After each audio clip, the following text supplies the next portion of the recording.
Hello, my name is Susanna. I'm a beneficiary of RYSE and I'm here today to volunteer for English class.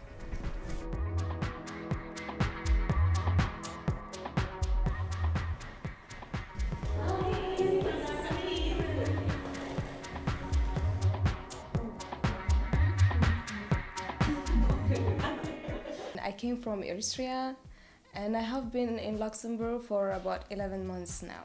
Honestly, when I came here, I only knew my husband. So obviously we'll feel alone at some point. But also you come to RYSE and they make you meet with people who have the same interests with you. So you will be able to make friends. Somehow you will not be alone. And you get out of your house to get to those projects. That's how they make you feel not alone, or make you feel at least a little bit integrated, or one step ahead to integration.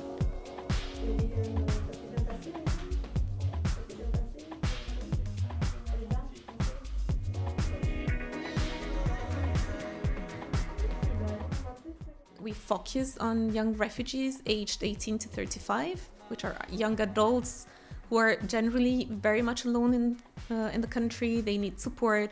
They don't have their families with them. So what we try to do is to give them a second chance, to empower them. Asylum seekers come to Luxembourg on a yearly basis. Before COVID times, it was over 2,000 asylum applications per year, and after COVID since 2020 it's a bit over 1,000, so it's gone down a lot, but it's still obviously a lot of applications. The asylum procedure can actually take very long in Luxembourg. It can take between 2 to 3 years, and we figured that this time that they're waiting, they can actually use it to, develop their skills, develop their languages, and already start integrating, instead of just sitting in their foyer and wasting their time, really. And even if they end up not being able to stay in Luxembourg for some reason, this is still skills that they can take with them when they leave. We consider different aspects of integration. So the first tools that we have is the mentoring, because through the mentoring we can provide individual support to every beneficiary. So we create one-to-one matches with local citizens, because it's extremely important to involve the civil society as well. We also focus a lot on the integration into the professional integration into the job market, because we think in the end this is what empowers people, this is what makes them autonomous. And for that reason, we offer them to volunteer with our local partners so that they can start approaching the local system, practice the language, create sort of networking, discover how things work in Luxembourg, and also get some references the day they need some to look for a job. And last but not least, it's very important for us to break the prejudice that they are facing.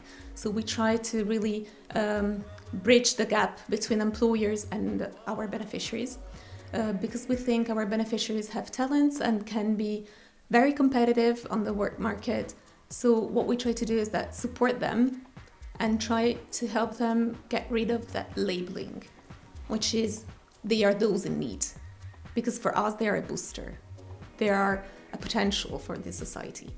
There's this idea that because we're working in this service that we're constantly giving, but actually we learn a lot in terms of, first of all, in terms of cultures and different perspectives and views on the world in a way that maybe we didn't grow up with.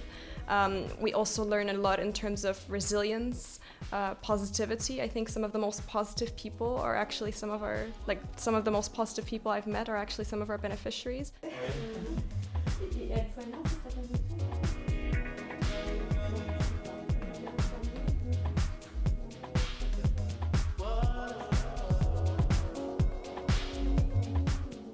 RYSE is a service, and if we want the service to work well, we need dedicated people to work with us.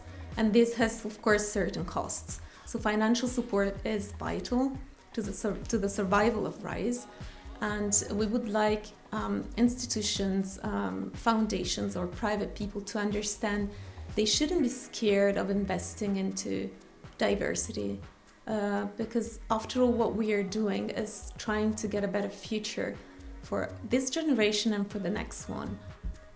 10 years from now, I will always remember the day I'm in today, or the first day that I was in Luxembourg.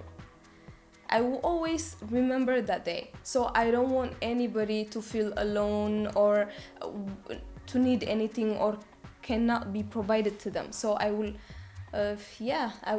I will contribute to RYSE, and actually teaching is like a passion for me, so I hope so.